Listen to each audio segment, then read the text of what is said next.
Selamat datang di Pakar Horor, di mana kisah-kisah gaib, kelam, dan penuh rahasia kami ungkap satu persatu.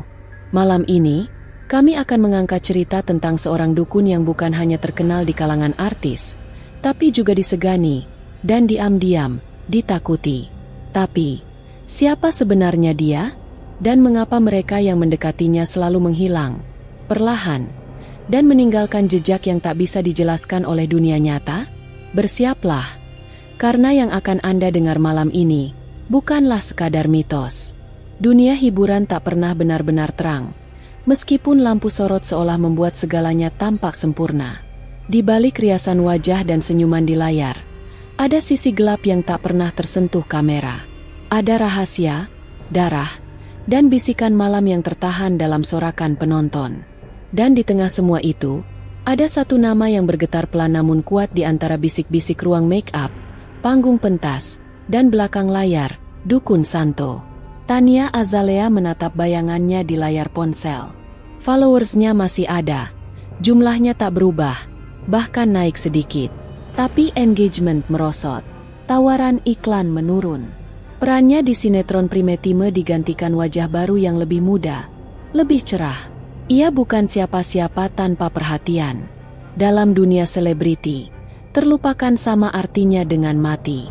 Dan Tania bisa mencium aroma kematian itu setiap kali notifikasi tak lagi berbunyi. Coba kamu temui Dukun Santo, bisik seorang manajer make-up 2 minggu lalu. Tapi jangan bilang siapa-siapa.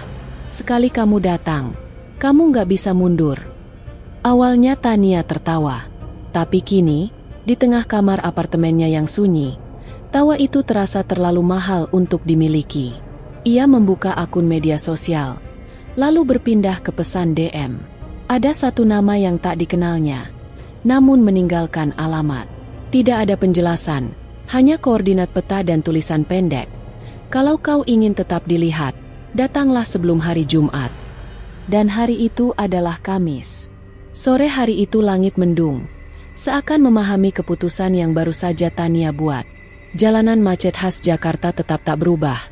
Namun semakin jauh ia melaju, mobilnya justru memasuki daerah yang tak dikenalnya.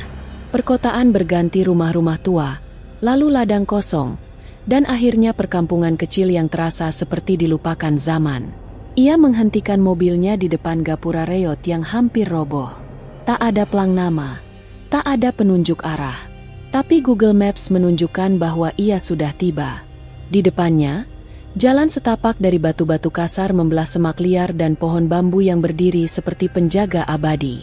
Angin bertiup, menggesek daun dan mengirim suara seperti bisikan panjang dari mulut-mulut tak terlihat. Ia menapaki jalan itu dengan langkah ragu. Semakin dalam ia masuk, semakin pekat udara di sekitarnya. Tak ada suara burung, tak ada suara manusia. Hanya detak jantungnya sendiri yang perlahan menjadi musik pengiring langkah-langkahnya. Akhirnya, di balik barisan bambu yang menggeliat seperti ular tua, tampak sebuah rumah panggung dari kayu jati yang sudah menghitam. Dindingnya dipenuhi ukiran kuno, tak simetris, tak indah, tapi punya daya tarik yang membuat mata enggan berpaling. Di depan rumah itu, berdiri seseorang, tinggi, kurus, berjubah hitam. Rambutnya panjang terikat. Wajahnya tenang namun matanya seperti liang sumur yang dalam dan gelap. Dukun Santo tidak menyambut. Ia hanya berdiri, seolah tahu bahwa siapapun yang datang ke sini telah membuat pilihan yang tak bisa dibatalkan. Tania berhenti 3 langkah dari tangga rumah. Kakinya seperti menolak melangkah lebih dekat. Tapi pintu rumah terbuka dengan sendirinya, menganga pelan seperti rahang menunggu mangsa. 1 langkah masuk rumah itu, dan dunia di luar terasa seperti mimpi yang akan segera terlupakan. Dalam rumah itu, waktu seperti berhenti berdetak. Dindingnya dipenuhi lukisan kuno yang mata-matanya seperti bergerak mengikuti tamu. Ada aroma menyan, tapi bukan aroma yang menenangkan. Ini seperti bau luka lama yang dibakar dan disembunyikan dengan asap. Lantai kayunya mengeluarkan bunyi renyah setiap kali diinjak, seperti deri tulang rapuh dalam gelap. Tania duduk di sebuah tikar pandan yang sudah lusuh. Di sekelilingnya, lilin-lilin kecil menyala tanpa asap. Cahaya mereka bukan kuning hangat seperti biasa, tapi agak kehijauan, seperti berasal dari alam yang berbeda. Dukun Santo duduk di depannya, diam, tak menyentuh apapun. Di sampingnya, ada kendi tanah liat dan sesaji berisi potongan bunga kantil, darah ayam, dan sehelai rambut panjang beruban. Tanpa suara, ia mengangkat kendi itu dan menuangkan isinya ke atas kepala Tania. Cairannya dingin seperti es, namun terasa seperti bara saat menyentuh kulit. Tania menahan napas. Tubuhnya gemetar, tapi tidak oleh suhu. Ada sesuatu yang masuk ke dalam dirinya.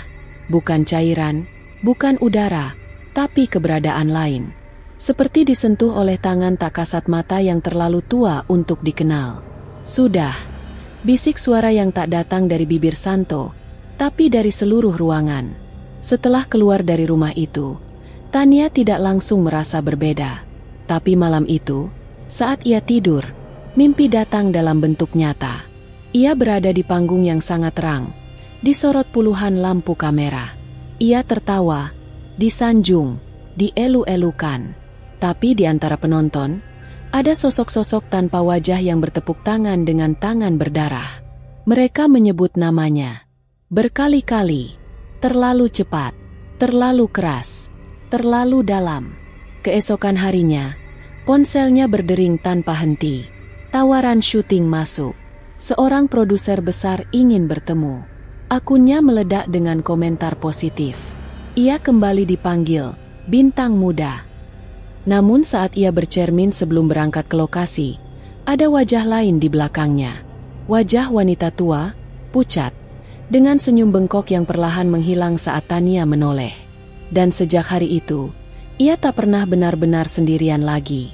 Gemerlap dunia hiburan kembali menyelimuti Tania Azalea. Seolah tak pernah terpuruk, wajahnya kini mengisi layar-layar televisi dan halaman-halaman majalah. Ia menjadi ikon kecantikan baru, duta produk besar, dan rebutan stasiun TV. Namun di balik semua cahaya itu, ada sesuatu yang mengintip dari kegelapan.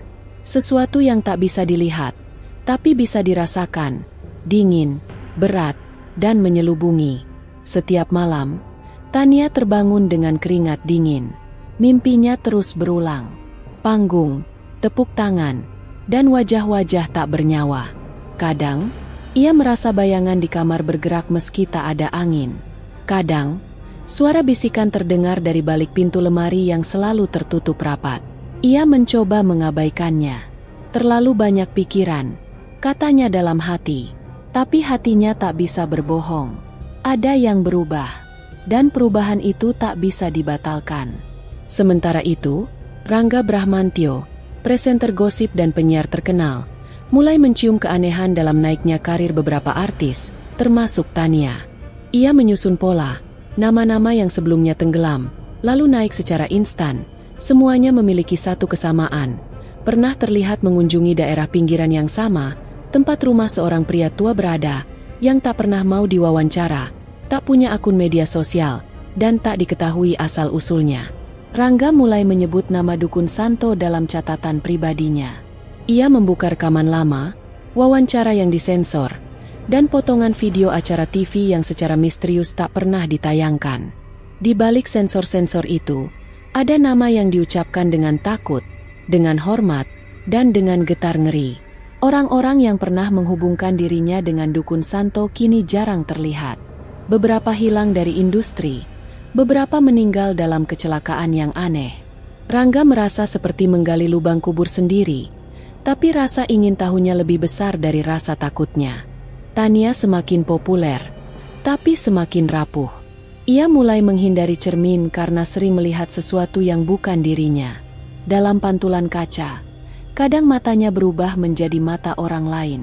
Kadang ada tangan putih yang menyentuh pundaknya, padahal ia sendirian. Bahkan makeup artis mulai mengeluh karena kulit wajah Tania kadang terasa terlalu dingin, seperti menyentuh tubuh yang telah lama mati. Suatu malam, di lokasi syuting, lampu besar jatuh nyaris mengenai Tania. Beberapa kru menyebut mereka melihat bayangan hitam melintas sebelum insiden itu terjadi. Seorang stuntman mengalami kecelakaan fatal karena tali pengaman yang tiba-tiba terlepas, padahal sudah diperiksa.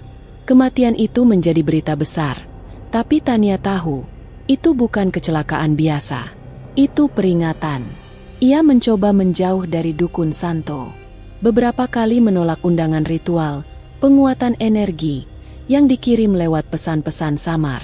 Tapi setiap penolakan dibalas dengan mimpi yang lebih mengerikan. Dalam tidurnya, ia melihat dirinya sendiri digantikan. Wajahnya dikuliti dan diserahkan pada wanita tua bergaun putih yang tertawa tanpa suara. Dan setiap kali ia terbangun, matanya basah, dan tubuhnya dipenuhi memar tanpa sebab. Sementara itu, Rangga berhasil menghubungi salah satu mantan artis yang dulu sempat populer dan kemudian menghilang dari dunia hiburan. Lelaki itu tinggal di rumah kontrakan tua, menyendiri, dan tak lagi tampil di publik. Dalam pertemuan singkat yang penuh ketegangan, lelaki itu hanya mengatakan satu kalimat sebelum menutup pintu. Kalau kamu tahu cara Santo membuka jalan, kamu juga harus tahu siapa yang menutupnya. Dan tidak ada yang berani melawan. Rangga menggali lebih dalam. Ia menelusuri jejak dari tempat asal dukun Santo, menemukan arsip lama dari desa yang telah lama tenggelam dalam kabut waktu. Di sana, ia menemukan fakta mengejutkan. Santo pernah menjadi juru kunci makam keramat yang dikeramatkan oleh masyarakat sekitar. Di tanah itu, terdapat pohon kembang kantil tua yang tak pernah gugur bunganya, dan konon siapapun yang menanamnya kembali akan diberi kemampuan melihat dan mengendalikan dunia lain. Ia menyusup ke rumah salah satu korban yang dulu dibantu Santo. Rumah itu kosong, tapi di ruang belakang ada altar kecil tersembunyi di balik lemari tua. Di atas altar itu, ada foto-foto artis yang terbakar setengah, disusun melingkar. Di tengah lingkaran, seikat bunga kantil kering dan potongan kuku.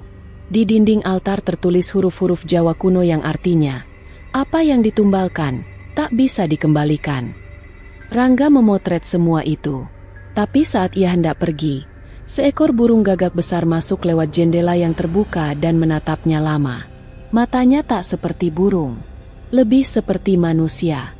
Manusia yang pernah hidup, tapi kini hanya menjadi perantara pesan dari entitas yang tak ingin diganggu. Malam itu, Rangga tak bisa tidur. Di dalam mimpinya, ia melihat rumah dukun Santo dari kejauhan. Tapi rumah itu kini berubah. Penuh darah, penuh tangisan, penuh tangan-tangan dari tanah yang meminta tolong. Dan di ujung tangga, berdiri Tania. Matanya kosong. Wajahnya pucat, dan di belakangnya, Santo tersenyum. Bukan senyum manusia, tapi senyum makhluk yang tahu ia tak akan pernah kalah. Karena ia bukan bagian dari dunia ini lagi. Ketenaran Tania kini nyaris tak tersentuh. Ia menjadi ikon iklan global, muncul di billboard dari Jakarta hingga Tokyo. Tapi di balik pencapaian itu, tubuhnya mulai menunjukkan tanda-tanda pembusukan yang tak bisa dijelaskan logika. Kulit di bagian punggungnya menghitam perlahan, dan kadang mengelupas saat disentuh. Dokter mengatakan itu infeksi kulit langka, tapi tak ada obat yang benar-benar bekerja. Ia hanya bisa menahan, dan menyembunyikan kerusakan itu dengan lapisan make-up dan pakaian tebal. Tania mulai menyadari bahwa ia tak hanya dibantu oleh kekuatan gaib, tapi kini tubuhnya juga menjadi tempat bersemayam sesuatu. Ia merasa bahwa waktu-waktu tidurnya bukan lagi miliknya. Di dalam mimpinya, ia seperti menjadi orang lain.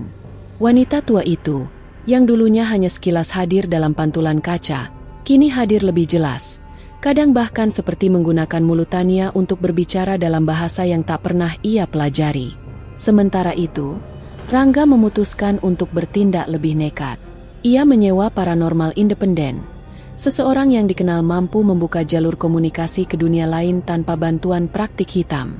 Perempuan itu bernama Bularas, setengah baya dan dikenal pernah membantu aparat dalam kasus pembunuhan mistis di tahun 2000-an. Begitu foto dukun Santo ditunjukkan, raut wajah Bularas berubah.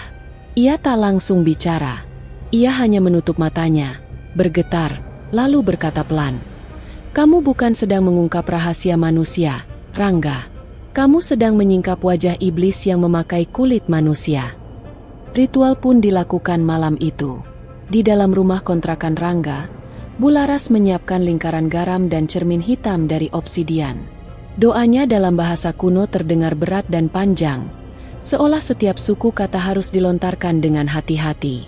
Dan saat akhirnya bayangan muncul dalam cermin itu, bukan hanya dukun Santo yang mereka lihat, tapi juga ratusan wajah yang tertanam di belakangnya.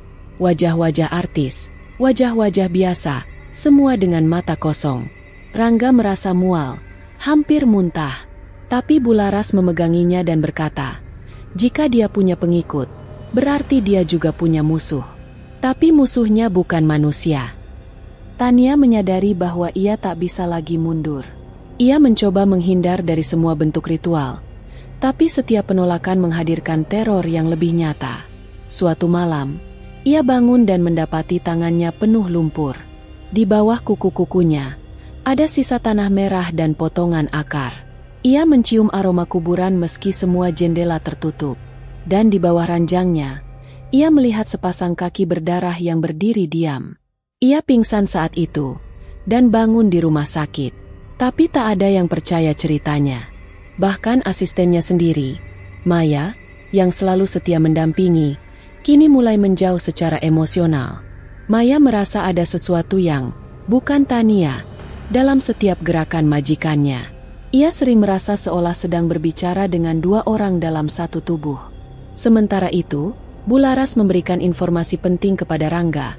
Dukun Santo adalah hasil dari sumpah berdarah dari 7 dukun tua yang dibantai di zaman penjajahan karena dianggap sesat.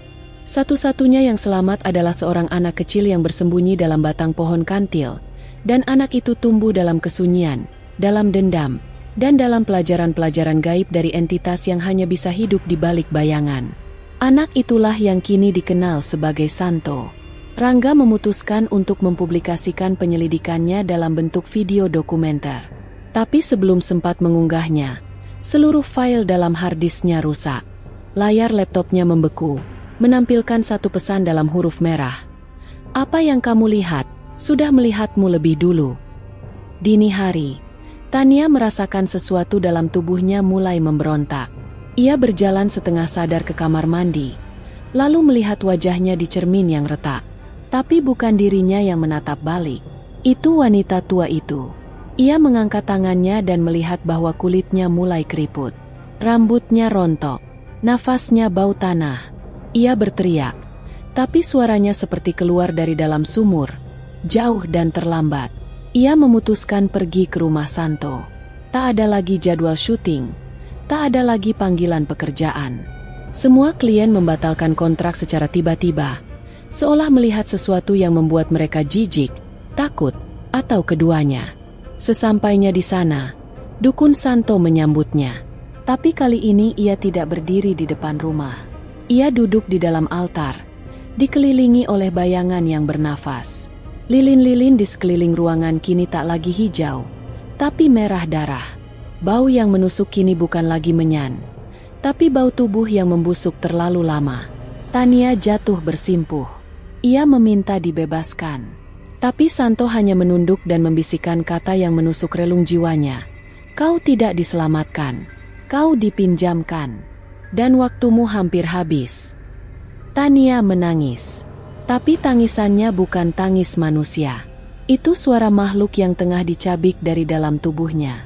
Ia muntah darah, lalu pingsan di lantai kayu. Saat ia bangun, ia sudah berada di dalam mobilnya. Tak tahu bagaimana bisa kembali. Tapi di kaca spion, wanita tua itu masih tersenyum. Dan di layar ponselnya, ada satu pesan masuk tanpa nama pengirim. Siapapun yang mencoba membongkar rahasia ini, akan digantikan. Dan sekarang, giliran Rangga. Dunia hiburan terdiam dalam keanehan yang tak bisa dijelaskan. Dalam hitungan minggu, nama Tania Azalea menghilang dari segala platform. Akun media sosialnya lenyap. Kontrak-kontrak kerja dibatalkan. Foto-fotonya dicopot dari papan iklan. Publik hanya menduga bahwa ia terkena skandal atau sengaja menyepi. Tapi tak ada yang tahu bahwa tubuhnya kini bukan lagi milik manusia. Rangga, dengan penuh rasa takut, mulai merasa bahwa langkahnya telah terlalu jauh. Ia terbangun setiap malam dengan perasaan dicekik. Cermin di rumahnya selalu buram oleh kabut dari dalam, seolah seseorang menghembuskan napas dari balik kaca. Ia melihat goresan-goresan di tembok kamar, huruf-huruf yang hanya muncul saat malam tiba, membentuk kalimat yang perlahan-lahan ia pahami. Kebenaran bukan untuk dilihat, tapi untuk ditanam. Bularas menghilang. Rumahnya terbakar habis dalam satu malam, tanpa sisa. Warga sekitar mengaku tak melihat api, tapi hanya mendengar jeritan panjang yang terdengar dari dalam bumi. Saat puing-puingnya diperiksa, tak ada satupun tulang ditemukan. Hanya secari kertas terbakar sebagian, bertuliskan satu nama, Santo. Rangga akhirnya memutuskan melakukan hal paling nekat, datang langsung ke rumah dukun Santo. Ia merasa waktunya tinggal sedikit, entah karena teror yang makin nyata, atau karena dorongan jiwa wartawan yang ingin mengungkap kebenaran, bahkan jika nyawanya menjadi harga terakhir. Rumah itu masih seperti sebelumnya, tak ada pagar, tanpa suara, tapi aura kematian terasa lebih tebal dari malam-malam terdahulu. Ia masuk pelan-pelan. Setiap langkah seolah menembus lapisan kenyataan. Dinding rumah itu kini dihiasi dengan bingkai foto wajah-wajah familiar. Semua artis yang hilang, semua tokoh publik yang tiba-tiba tenggelam. Tapi wajah-wajah itu sudah berubah. Tak tersenyum, tak hidup. Seolah mereka hanya menempel di situ sebagai kulit, sebagai pajangan. Di ruang altar, ia menemukan dukun Santo, duduk membelakangi api lilin yang menghitam. Tubuhnya tampak lebih tua, lebih kering. Tapi begitu ia menoleh, Rangga terkejut, karena wajah itu bukan lagi wajah manusia. Itu wajah yang seperti tanah, retak, berlapis, dengan mata merah membara yang tak pernah berkedip. Dukun Santo menatap Rangga, lalu mengangkat tangannya. Tapi tak ada kutukan, tak ada mantra. Ia hanya menunjuk cermin besar di sudut ruangan. Rangga mendekat. Dan dalam cermin itu, ia tak melihat dirinya sendiri. Ia melihat Tania Azalea, duduk di studio, sedang diwawancara, seperti masa kejayaannya. Tapi wajahnya, bukan lagi wajah Tania. Itu wajah Santo. Rangga paham, Santo tak pernah bekerja sendiri. Ia adalah wadah, sebuah roh kuno yang tak terikat tubuh. Ia meminjam tubuh-tubuh mereka yang haus ketenaran, lalu meninggalkan mereka saat wadahnya hancur. Setiap artis, setiap figur yang mendatanginya, bukan sedang mencari bantuan. Mereka sedang menawarkan tubuh mereka. Dan sekarang, giliran Rangga. Cermin itu retak. Retakan itu menjalar ke dinding. Suara jeritan terdengar dari dalam tanah. Lantai bergetar. Ruangan runtuh. Dan dalam sekejap, Rangga sudah tidak lagi berdiri di altar itu. Ia berada di studio TV, duduk di kursi pembawa acara. Lampu menyala, kru berlarian. Tapi semua terasa diam. Ia menoleh ke kanan dan melihat dirinya di monitor. Tapi bukan dirinya yang ia lihat. Itu wajah Santo. Wajah itu kini memakai tubuh Rangga. Ia ingin berteriak, tapi mulutnya tak bisa digerakkan. Ia ingin lari, tapi tubuhnya tak merespons. Ia bukan Rangga lagi. Ia adalah penanda baru. Wadah yang baru. Tubuh yang baru. Mereka yang haus akan ketenaran datang pada sosok yang menjanjikan jalan pintas. Tapi tidak semua pintu bisa ditutup kembali setelah dibuka. Dukun Santo bukan sekadar manusia. Ia adalah perantara kekuatan kuno. Ia bukan satu. Ia adalah banyak. Ia berpindah. Ia melihat lewat mata orang lain. Ia hidup melalui mereka yang terlalu mudah menjual jiwa. Dan di layar-layar TV malam itu, muncul wajah baru. Pembawa acara bernama Rangga, tersenyum tenang. Tapi siapapun yang melihat lebih dalam, akan tahu, itu bukan senyuman manusia. Terkadang, harga dari ketenaran adalah lebih dari sekadar uang, lebih dari sekadar jiwa. Dukun Santo hanyalah sebuah nama, tapi kekuatan di balik nama itu terus mencari tubuh baru, pikiran baru, jiwa baru. Dan siapa tahu, malam ini, saat Anda menatap cermin, siapa yang sebenarnya menatap balik? Sampai jumpa di kisah horor berikutnya, hanya di Pakar Horor. Ingat, jangan terlalu percaya pada apa yang terlihat.